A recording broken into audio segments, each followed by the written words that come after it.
하나님 말씀은 구약성경 출애굽기 12장 43절에서 51절까지입니다. 우리 같이 한 목소리로 함께 읽겠습니다. 여호와께서 모세와 아론에게 이르시되 유월절 규례는 이러하니라. 이방 사람은 먹지 못할 것이나 각 사람이 돈으로 산 종은 할례를 받은 후에 먹을 것이며 거류인과 타국품꾼은 먹지 못하리라. 한 집에서 먹되 그 고기를 조금도 집 밖으로 내지 말고 뼈도 꺾지 말지며 이스라엘 회중이 다 이것을 지킬지니라. 너희와 함께 거류하는 타국인이 여호와의 유월절을 지키고자 하거든 그 모든 남자는 할례를 받은 후에야 가까이 하여 지킬지니 곧 그는 본토인과 같이 될 것이나 할례 받지 못한 자는 먹지 못할 것이니라. 본토인에게나 너희 중에 거류하는 이방인에게 이 법이 동일하니라 하셨으므로 온 이스라엘 자손이 이와 같이 행하되 여호와께서 모세와 아론에게 명령하신 대로 행하였으며 바로 그날에 여호와께서 이스라엘 자손을 그 무리대로 애굽 땅에서 인도하여 내셨더라. 아멘. 이제 여호와 하나님께서 다시 한번 모세와 아론에게 유월절에 지켜야 할 규례에 대해서 말씀하셨습니다. 첫째, 이방 사람은 먹지 못한다. 다만 그 각 사람이 돈으로 산 종은 할례를 받은 후에 먹을 수 있다. 그리고 두 번째로 거류인과 타국 품꾼은 먹지 못할 것이다. 그리고 세 번째로 한 집에서 먹을 것이고 네 번째로 그 고기를 조금도 집 밖으로 내지 말 것이고 다섯 번째 뼈도 꺾지 말 것이고 여섯 번째 이스라엘 회중이 다 이것을 지켜야 한다. 그리고 일곱 번째로 거류하는 타국인이 여호와의 유월절을 지키고자 한다면 그 모든 남자는 할례를 받은 후에 가까이 하여 지켜야 한다. 그리고 여덟 번째로 할례를 받으면 본토인과 같이 될 것이다. 그러나 할례 받지 못한 자는 먹지 못할 것이다. 전체 지금 여기에서 제시되고 있는 유월절 규례는 사실 금하는 내용입니다. 유월절에 참여할 수 없는 경우들, 이방인들, 그리고 거류인과 타국 품꾼들, 그리고 집 밖에 있는 이들, 그리고 할례를 받지 못한 이들은 참여할 수 없다는 것입니다. 그래서 여기서 지금 말씀하고 있는 유월절의 규례는 유월절에 참여할 수 없는 경우들을 이야기합니다. 그래서 전체적으로 이렇게 보면 하지 못할 것, 부정어를 사용해서 할 수 없는 경우들에 대해서 이야기를 합니다. 첫째로 유월절에 참여할 수 없는 사람들로 제시되는 것이 이방인과 그리고 할례 받지 못한 사람들 먹을 수 없다. 또 두 번째로 제시된 거류인과 타국 품꾼들 이들도 먹을 수 없다. 일단 대전제는 참여할 수 없다는 것입니다. 먹을 수 없다는 것을 이야기합니다. 그래서 이 유월절 규례의 금지 규정을 통해서 바로 이 유월절이 가지고 있는 배타성, 폐쇄성을 강조하고 있습니다. 실제로 이 명령들의 그 배열을 보면 43절에서 이제 48절까지가 실제적인 유월절에 대한 유월절 규례들을 제시하고 있는 것인데 43절과 48절의 끝부분 먹지 못할 것이다 라고 하는 이 문장으로 43절과 48절이 끝이 납니다. 먹지 못할 것이다. 그래서 이 부정명령이 이렇게 강조되어 있습니다. 그래서 전체적으로 여기에서 제시되어지는 명령이 금지하는 내용들, 유월절 규례를 지킬 때 금지해야 되는 것들이구나 라고 우리가 이렇게 받아들이게 됩니다. 그것이 강조되어 있기 때문이죠. 그런데 이렇게 할 수 없다라고 이야기하고서는 이방 사람의 경우에는 예외를 둡니다. 이방 사람이라 할지라도 각 사람이 돈으로 산 종, 이방인 종이 되겠죠. 이방인 종들은 할례를 받고 난 뒤에는 먹을 수 있다. 이렇게 이야기를 합니다. 그러면 사실 이방인이면 돈으로 산 사람이 있겠고 돈으로 사지 않은 사람이 있지 않겠습니까? 그러니까 돈으로 사지 않은 사람은 누구예요? 그건 뒤에 나오는 거류인과 타국품꾼입니다. 그러니까 지금 여기서 제시되고 있는 이 유월절 규례에 참여할 수 없는 이렇게 금하도록 하는 이 부정명령의 핵심은 바로 이방인들인 거예요. 그러니까 돈을 주고 산 이방인이나 돈을 주고 사지 않은 이방인, 다시 말해서 그 이방인에 대한 주권이 이스라엘에게 있는 자나 있지 않은 자, 그러니까 모든 이방인들을 이야기하는 거죠. 그것을 이렇게 돈으로 산 자와 그리고 거류인과 타국품꾼 이렇게 이제 분류를 하고 있는 겁니다. 그런데 돈으로 산 종, 자신이 소유하고 있는 그 종들에 대해서는 곧바로 그냥 할례를 받은 후에 먹을 수 있다. 이렇게 이야기를 합니다.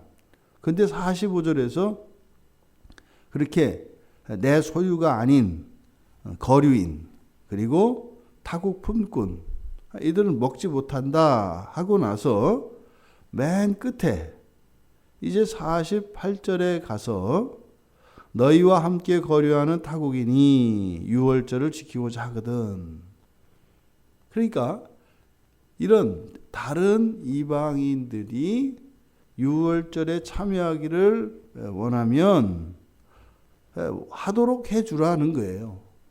이방인이라 하더라도 유월절에 참여하고자 한다면 할례를 받도록 해라. 그러면 그들이 너희들과 같이, 다시 말해 돈으로 산 그 이방인들과 마찬가지로 그러면 함께 지킬 수 있다. 이렇게 이야기합니다. 그리고 이방인에 대해서 이야기하면서 할례를 받지 못한 자는 먹지 못할 것입니다. 함으로써 이방인들에 대한 규례를 이야기하는데 사실상 이스라엘 공동체 내에서도 할례를 받지 못하면 여기 유월절에 참여할 수 없다라고 이야기를 합니다. 이 문단의 내용 속으로 들어가 보면 부정어가 아니다, 못이라고 하는 이 부정어가 6번 사용됩니다.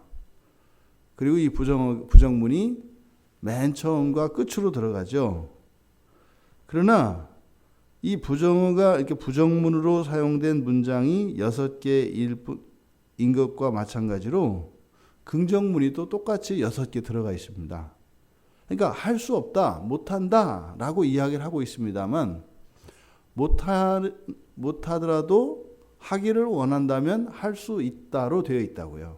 그러니까 지금 여기에 금지 규정들, 금지 규례들을 이야기하면서 이 안에서 또한 이렇게 열려 있다라고 하는 이 부분을 또한 나타냅니다. 그러니까 이 유월절 규례를 말씀해 주시는 여호와의 말씀을 통해서 바로 신앙의 원리를 우리가 배울 수가 있어요.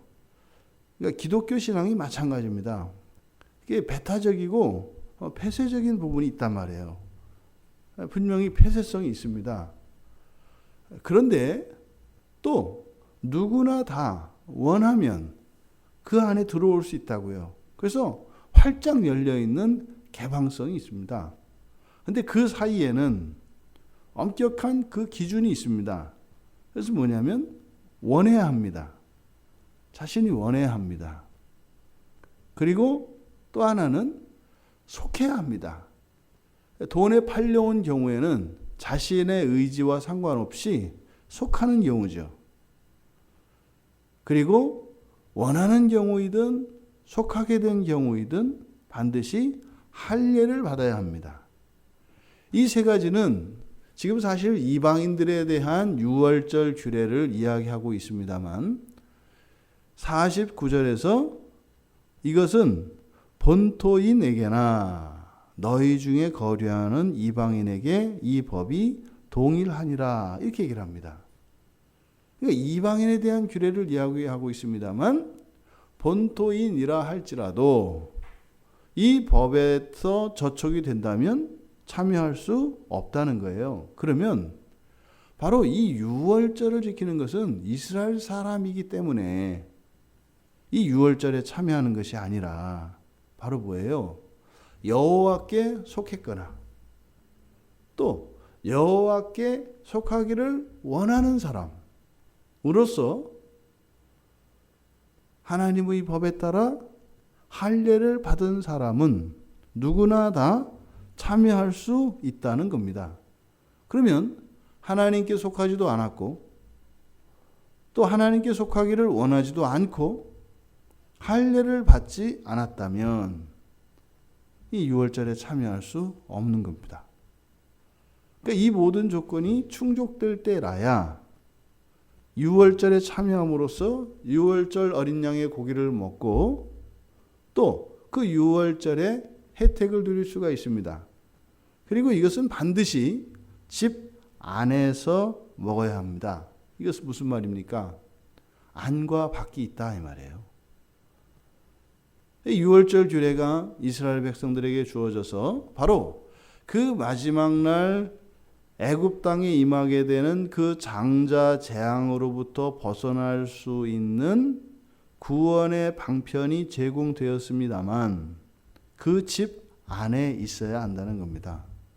그러니까 신앙 안에 있고서야 그 유월절의 은혜를 누릴 수 있다고 하는 사실입니다. 여기서는 어느 누구도 예외가 없습니다.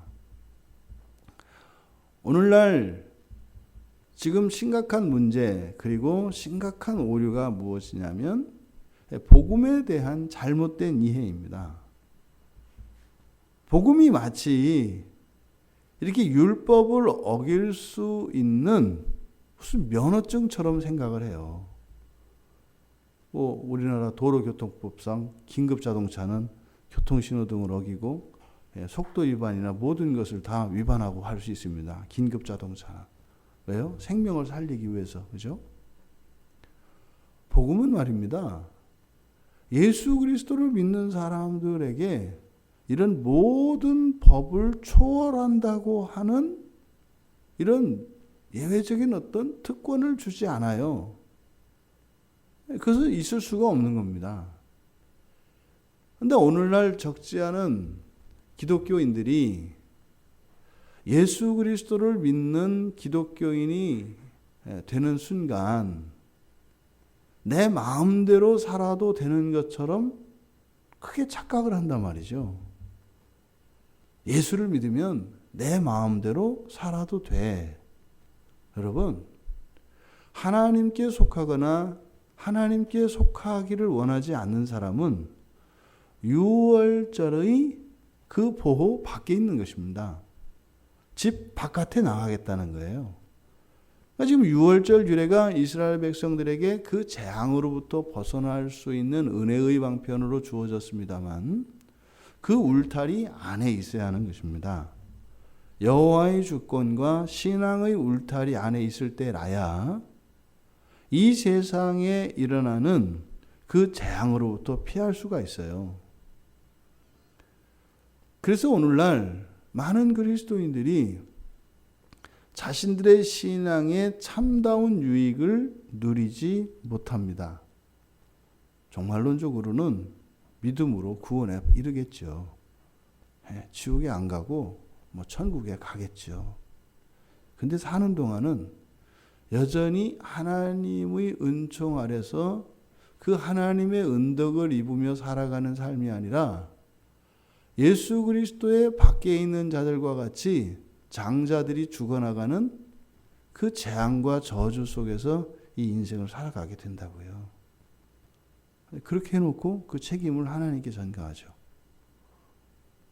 내가 예수를 믿었는데 예수를 믿으면 구원한다고 해놓고 왜 내 인생을 이런 식으로 간섭을 하는가? 간섭을 한 게 아닙니다. 본인이 꿋꿋하게 주체적으로 그런 인생을 선택한 거죠. 집 바깥으로 나가면 죽습니다. 그 어린 양의 고기를 먹지 않으면 죽습니다. 이 사실을 우리가 잊으면 안 됩니다. 과거에는 예수 그리스도께서 이 땅에 하나님의 어린 양으로 오셔서 이 유월절의 어린 양으로 이 땅에 내려지는 그 하나님의 진노와 그 재앙으로부터 우리가 면할 수 있도록 우리의 어린 양이 되어 주셨습니다만 그 유익을 모두 다 누리지는 못합니다. 근데 우리들은 예수 그리스도를 믿는 믿음 안에 있으면서 하나님께 속해 있으면서 그 유익을 누리지 못한다면 하나님께 속해 있지 못하기 때문에 그런 재앙을 몸으로 겪어야 하는 그들과 다를 바가 없다는 것이죠. 이 유월절 규례를 통해서 우리 기독교 신앙의 중요한 신앙의 원리를 배울 수가 있습니다. 그게 바로 균형과 조화입니다. 균형과 조화. 늘 우리는 모든 면에서 이 균형과 조화를 이루며 살아가야 합니다.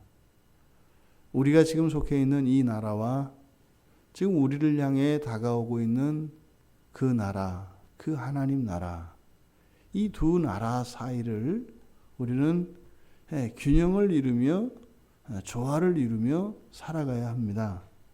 늘상 말이죠. 또 나와 나 밖에 있는 타인 사이에 이 삶을 조화와 균형을 이루며 살아가야 합니다. 또 우리 가족과 타인의 가족, 다른 가족들 사이의 조화와 균형, 그리고 교회와 교회 바깥 이 사이의 균형, 늘 이렇게 양자 사이에서 조화와 균형을 이루며 살아가야 합니다.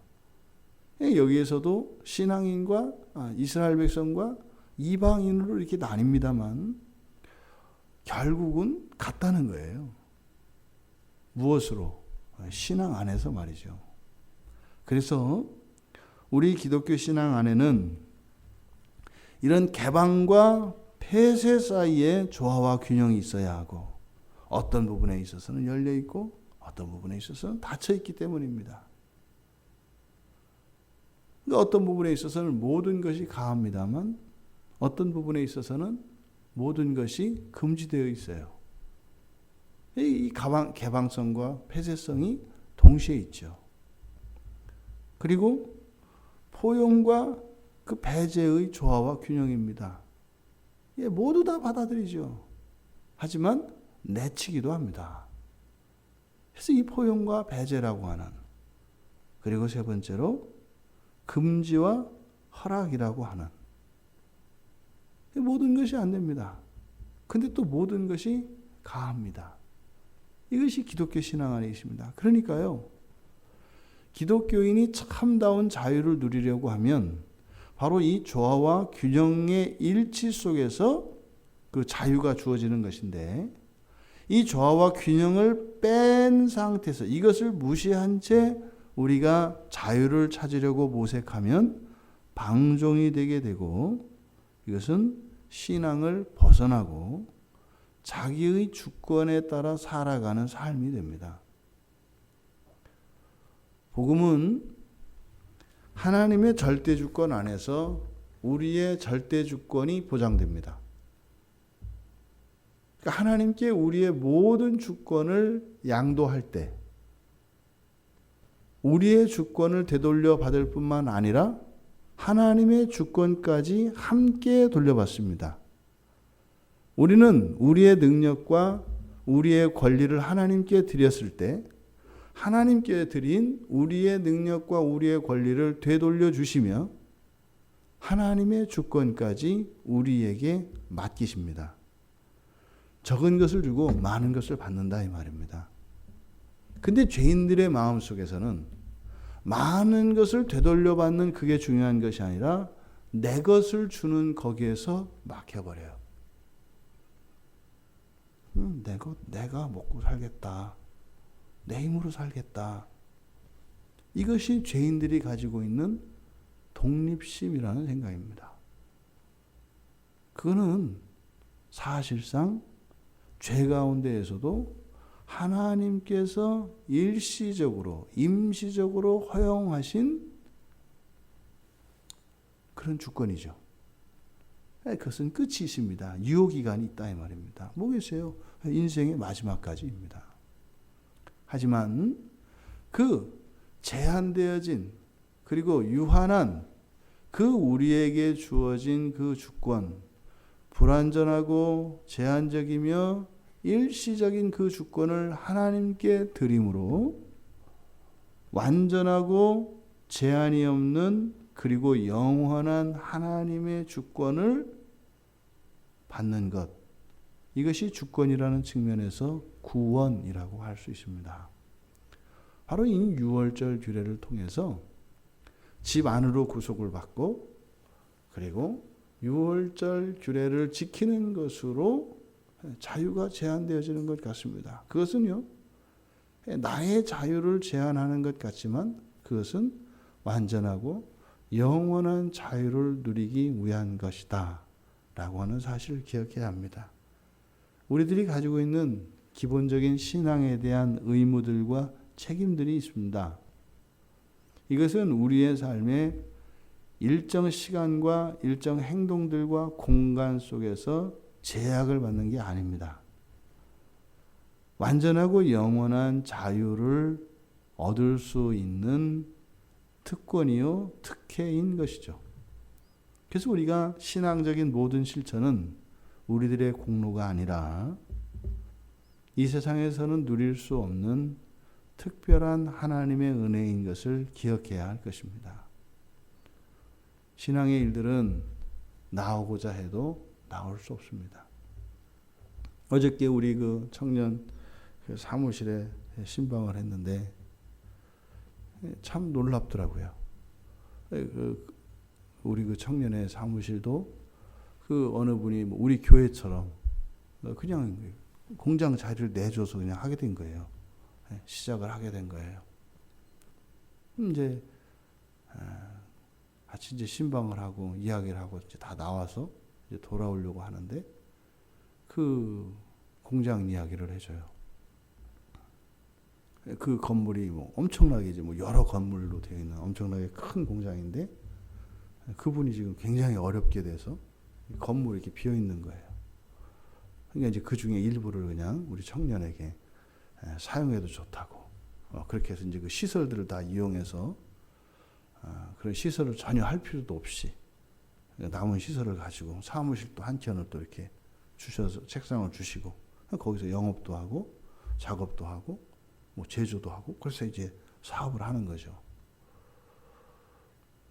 근데 그 주인에 대한 이야기를 잠깐 나와서 하는데 그분이 아들이 한 분이 있대요. 아들이 하나 있대요. 그래서 그 아들을 물려주려고 사업장을 막 이렇게 키운 거예요. 근데 얼마 전에 그 아들에게 여자친구가 생겼답니다. 그때 여자친구 엄마가 무당이랍니다. 그 여자친구를 만나서 여자친구 엄마를 만나고 와가지고 그 아들이 신을 받아야 된다고 그 무당이 돼버렸어요. 그래서 그냥 거기서 산대요. 무당이 돼서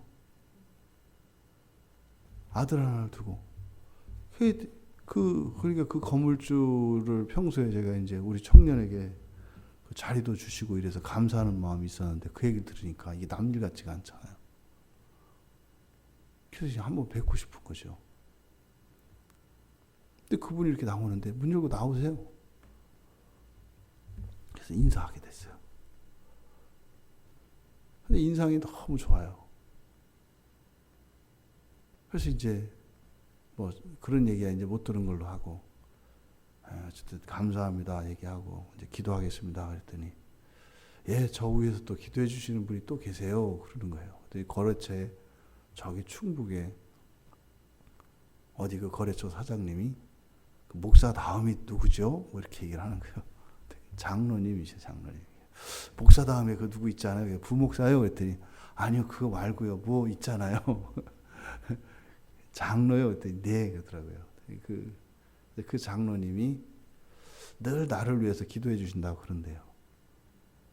그분의 그 선한 얼굴이 이렇게 이제 얼굴에 이렇게 제 마음속에 각인이 됐어요.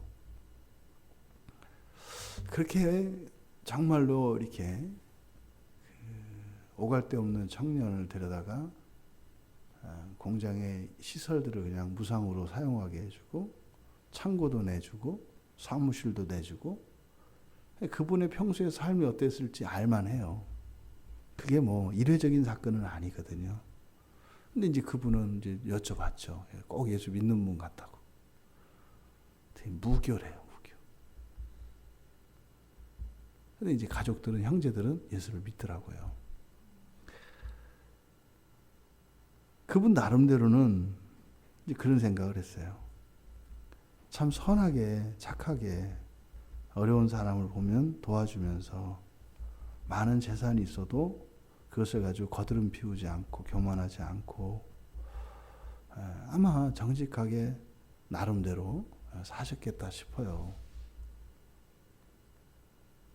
근데 그런 분들에게 더군다나 이제 형제들도 다 예수를 믿고 그러는데, 뭐 겉봐서 정말 뭐 유복한 가정이거든요. 근데 뭐 이제 사업이 넘어가고, 뭐 뜬금없이 아들이, 멀쩡한 아들이 갑자기 뭐 신받고 무당이 되고 하는 일련의 과정들을 이렇게 이제 보면서, 한편으로는 이제 우철이가 여기에 와서 이게 이제 우철이가 도움을 받는 게 아니라 오히려 이걸 통해서 이 가정에 복음이 들어갈 수 있는 기회가 되었으면 좋겠다.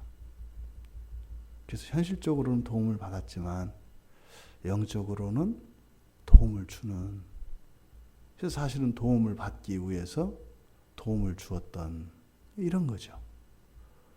이 모든 것들이 이렇게 주고받는 것, 그리고 하는 것과 하지 말아야 되는 것, 이런 것 사이에서 이런 조화와 균형을 이루면서 통일성을 이루어냅니다. 그러면서 이렇게 무당이 되었던, 또 사업이 망했던 그것 때문에 하나님 앞으로 돌아오게 되는, 그래서 결국은 죽었던 것 때문에 살게 되는, 죄를 지었기 때문에 용서를 받는 그런 일들이 우리 신앙 안에 일어나죠. 다시 한번 내가 예수를 믿고 정말 그렇게 아주 예외적이고 그런 어떤 불행한 일들을 겪지 않고 살아가는 것, 이게 저 같은 경우에는 제 인생 안에 그게 명확해요. 예수 안에 있을 때와 예수 밖에 있을 때 인생이 명확하게 구분이 돼요.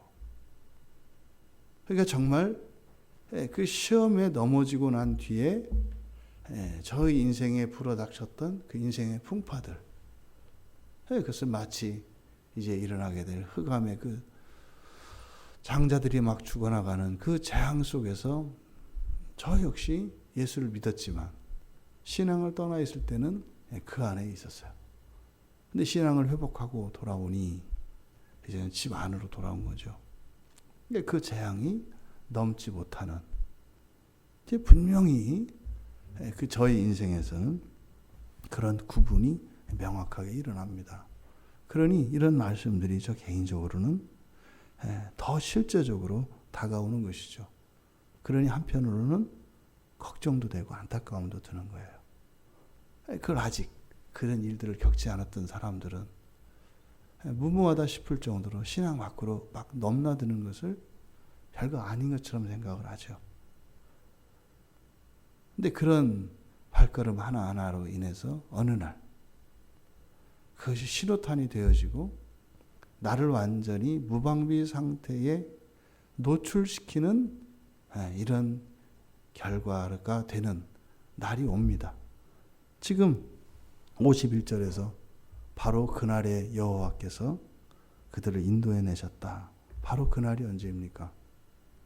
이스라엘 자손이 이와 같이 행한 날입니다. 이스라엘 자손이 이와 같이 행한 날. 하나님의 말씀 안에 순종하고 그 하나님의 말씀 안에 거했을 때 반드시 하나님의 구원의 손길이, 보호하시는 하나님의 그 손길이 우리에게 약속되어 있습니다. 이 하루 신앙의 울타리 안에서 하나님이 주신 그 약속 아래 보호를 받으며 안전한 삶을 살아가기 원합니다. 그래서 여러분들의 삶이 그 하나님의 구원하시는 은혜로 더욱 풍성하고 부요로워지며 무엇보다 더욱 거룩하여지는 이 한날, 그리고 앞으로의 모든 날을 위한 그 새로운 출발이 되는 이 한날 되시기를 주님의 이름으로 축원합니다. 살아계신 하나님, 저희들이 예수 그리스도 안에 있음을 한시도 잊지 않게 하여 주시고, 예수 그리스도 안에서 모든 것이 다 가한 참된 자유를 누리게 하여 주시되, 예수 그리스도를 벗어나서는 모든 것이 불가한 우리들의 이 세상에서의 삶의 한계를 분명히 알게 하여 주셔서 우리의 뜻대로 살기 위하여 그리스도를 벗어남으로, 우리들의 신앙을 벗어남으로 이 땅에 내려져 있는 그 재앙 아래 노출되지 않도록 은혜를 내려 주시옵소서. 저희들 안에 죄가 역사하여 저희들의 안전을 포기하라 할 것이고, 하나님의 약속 밖으로 우리를 유혹할지라도 언제나 우리의 신앙 안에 머물러 하나님이 주시는 그 평화와 행복을 누리는 복된 인생 다 되게 하여 주시옵소서. 감사하며 예수님의 이름으로 기도하옵나이다. 아멘.